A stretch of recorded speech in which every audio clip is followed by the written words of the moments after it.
What is your vision for the future of Scottsdale? My vision, you probably know I'm a lifelong Scottsdale resident and a Valley native. My vision for Scottsdale includes getting back to what has made us great and the tourism capital of the Southwest, the country, and known around the world. That is high quality. That is, features in our community that are Old Town and downtown, focusing on revitalizing downtown and Old Town. Why people come to Scottsdale, which is the great outdoors, the West. We're still the westmost Western town. So getting back to high quality, restoring what has made us great, which is a lot of open space, high quality development, and entertainment and hospitality offerings that really make us stand out. So will you be approving any future apartment developments if they come across your desk as mayor? Anyone that will ask before they come across, someone asked me last night, they have a piece of property, and I said, what are you going to do with it? And they said, I don't know yet, what do you think? I said, well, don't bring us high-rise apartments. I can tell you that. That's not the direction we want to go. I will say that in fairness to any property owner, I'm a big proponent of individual property rights, and I will take every application seriously and study every application, and I would never offer just a blanket vote before I saw a project and studied it carefully and heard from all the stakeholders, which includes the neighbors. What do you believe Scottsdale is missing? Scottsdale, in terms of residential, I think we need to get back to for sale product and keep a focus on that. Of course, apartment projects, and I know this is absolutely true, they're highly profitable for the developer and for the owner of the project. They don't, having come from a family that owned 1,100 apartment units, I worked at them, they were self-managed, they don't age well. They do not age well in terms of a long-term residential component in any community. I mean, there are some exceptions to that rule. I'm a big fan of Optima projects. I mean, I do think, I've been on record as saying I think it's too massive at Mayo and 101, but they got it approved, so they're going to build it, right? I think that's an example of a project that is high quality and will actually age well. But overrunning the city with apartment projects, and you asked me what I'm looking for. I'm looking for more me as a person, a resident, lifelong resident of Scottsdale, what I'm looking for, and now elected as mayor, I'm looking for bring us high quality, commensurate with our history, our image, if you will, our identity, and that's what I'm looking for. And it should, and I think it's time for it to include and be focused on for sale product that is, a long-lasting residential community. Maybe a for sale product for me. Well, a house that's for sale, a new build, right? If you're going to do residential on your property, it will be offered for sale and not just an apartment project. So that means, maybe people want to do starter homes or lower priced inventory. I think that's good. We need family residential options. Maybe they're on a little bit smaller lots in some areas of town. Maybe they're townhouses, condos isn't a bad, that's a good fit in the community where stakeholders buy the property and they have a stake in the community, and it's a long-term, they're going to be there for a while. And if not, they're going to sell it to somebody that's going to be there for a while. There's not that turnover that you see with purely rental communities. With that in mind, other than housing, what are you hoping Scottsdale can attract under your term? So I was focusing on residential. In terms of commercial development, I think that we can benefit from, personally, I think we need we need to enhance our arts and entertainment offerings. I talked about revitalizing Old Town. I think there's a real opportunity to do that in terms of both the city's obligation and the private property owners. So really sprucing that up, making it super dynamic. I don't see us going high-rise apartments. I see more of, I'm planning to put together some sort of a group that focuses on this. I'm no urban planner, but I know it when I see it. What would look cool there, right? And maybe it's something like brownstones, and that's a back east term where I went to law school. 3-story residential live, work, play type situation in some portions of Old Town. I think that's a really great fit. I think we need to encourage the revitalization of certain areas throughout Old Town, 68th Street, from Indian School South. I think there's a real opportunity to really work with segments of our community to revitalize those areas. And, from city's perspective, what can we do? We can keep property taxes low. We can keep neighborhoods looking beautiful and safe, right? In South, that's a big deal. People are not going to want to invest in South Scottsdale when you see what has been going on, still is. We're going to be working on this closely. But when you've got, I'm about to get to that. Amazing. Lawyers use a lot of words to get to their point. Sorry.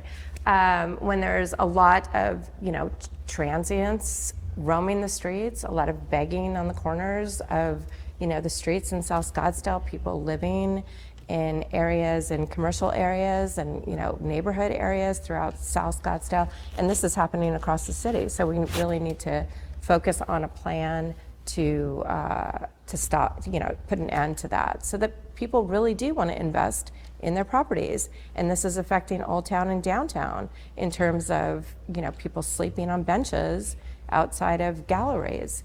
And it's just not a good situation. It's not a recipe that's sustainable for our tourism industry, for our business owners, or for our neighborhoods and residents. For housing this community. So I'm worried about it for the reasons I just said, the impact it has on our community, our residents, our business owners, and our tourism.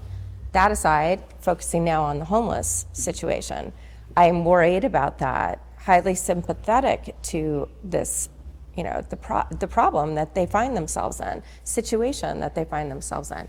And I have been already in discussions throughout the campaign.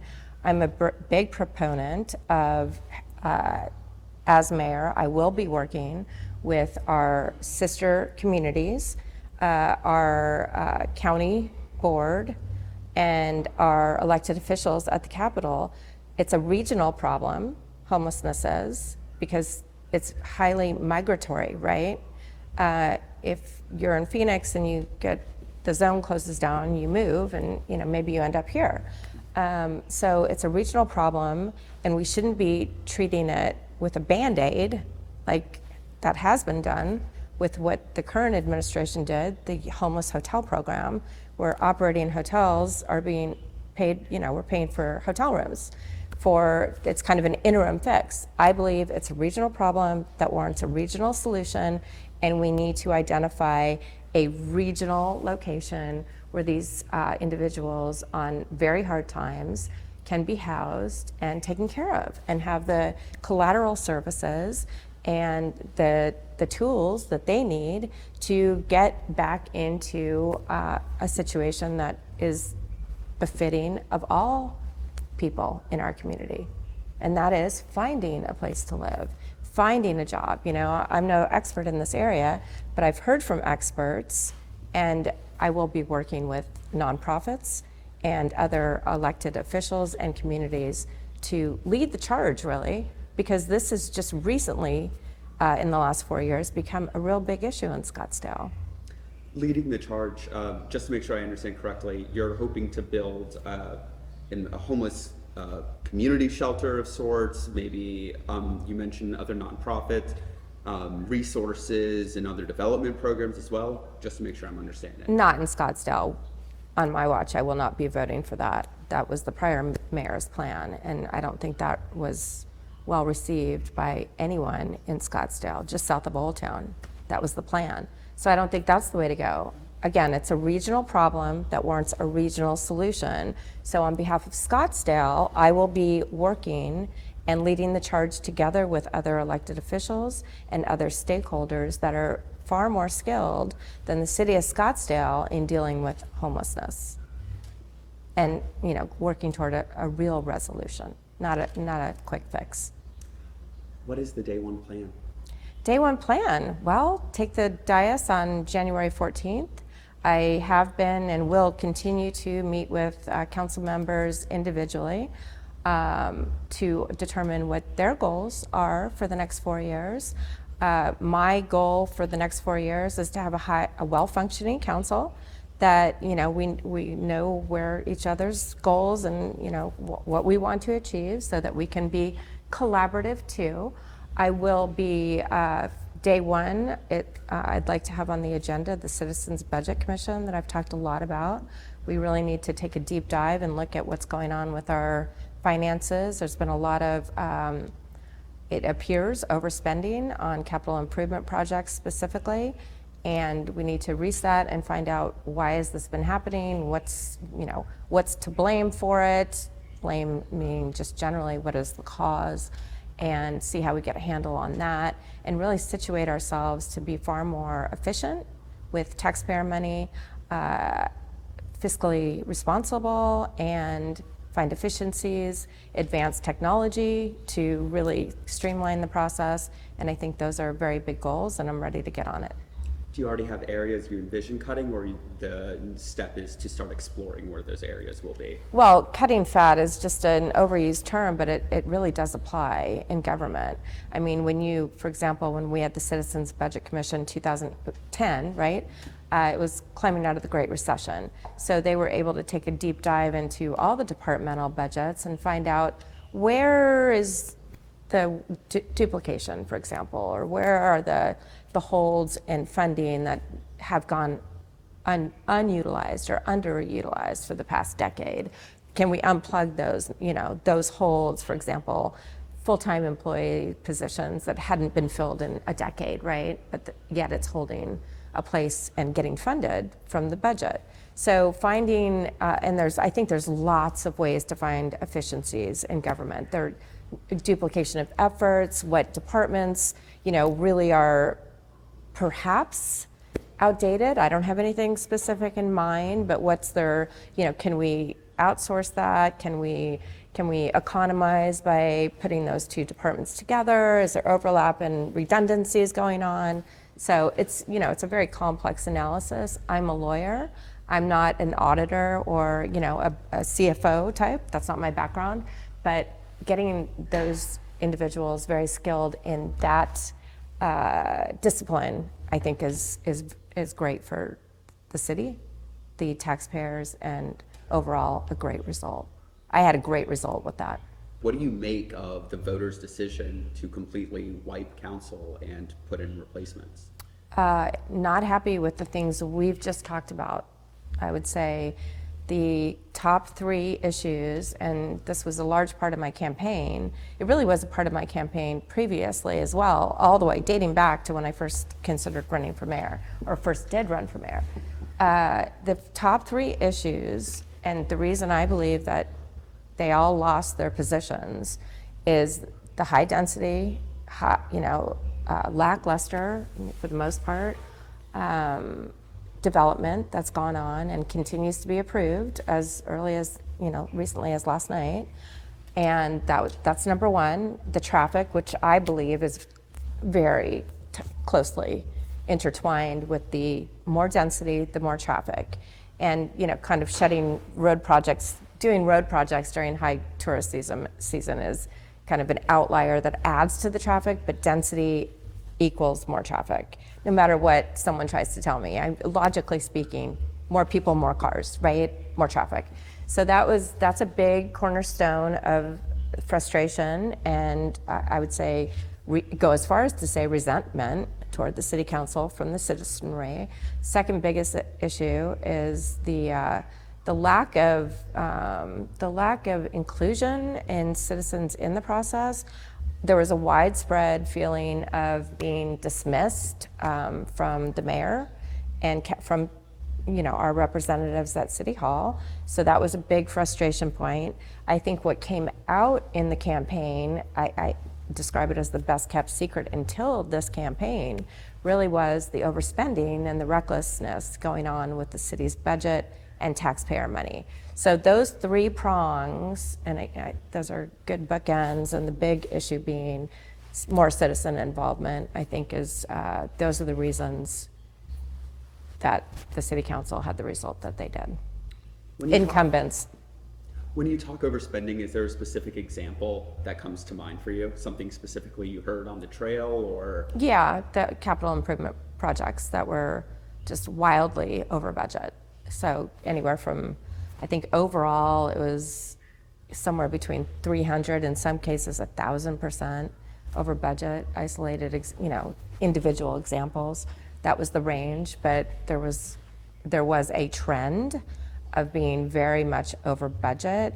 And when the mayor frequently bragged about having $10 million earmarked for the first homeless shelter in Old Town Scottsdale, just south of Old Town, you think, well, why are we having to raise taxes when we're spending money on things like that and being over budget to the degree that had been on his watch? So I'm wondering if there's any concerns that other regions nearby, like Chandler, attracting certain businesses, attracting entertainment, is something of concern to you or on your mind, or if you agree with the premise of that. It is. I think that we keep our identity, the upscale community that it's always been known for. We attract corporate headquarters, much like Axon. We attract entertainment, shows, Waste Management Open stays, things like that, and events. That's a big deal. I am concerned about it though, because I asked people this question along the way, what's the last big great idea Scottsdale had?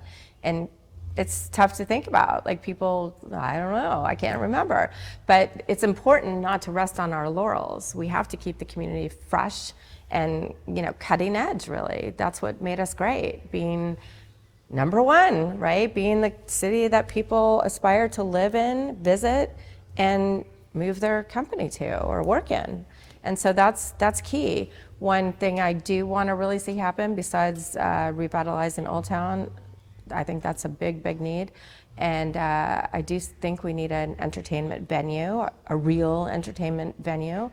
That Scottsdale Performing Arts is very nice, but it's very small, so you cannot attract big, any sort of mid to big name productions because it is so small. We don't have, a big theater that we can offer really nice Broadway style shows like Gamage does or downtown Phoenix. So I see in the future, I think there's a real opportunity to do, what Mesa has, Mesa Amphitheater, Tempe Performing Arts. It's gorgeous. I can't think of a reason why we don't have something coming online in our community, and for sure I will be advancing that idea, looking into that. What does it feel like, just on a more personal note, to be a native from this area and to now be the face of this community in just a couple of months? How does it feel? It feels amazing. It feels truly amazing. I never aspired to be in office. That was never my goal until, late, kind of mid to late in my legal career, and started looking at what was going on at City Hall. And, especially this cycle, the amount of people I heard from that, what is going on? Why are we changing direction on Scottsdale? I'm just really unhappy with it. It feels like a real opportunity to get our city back on course, honestly. That's how it feels.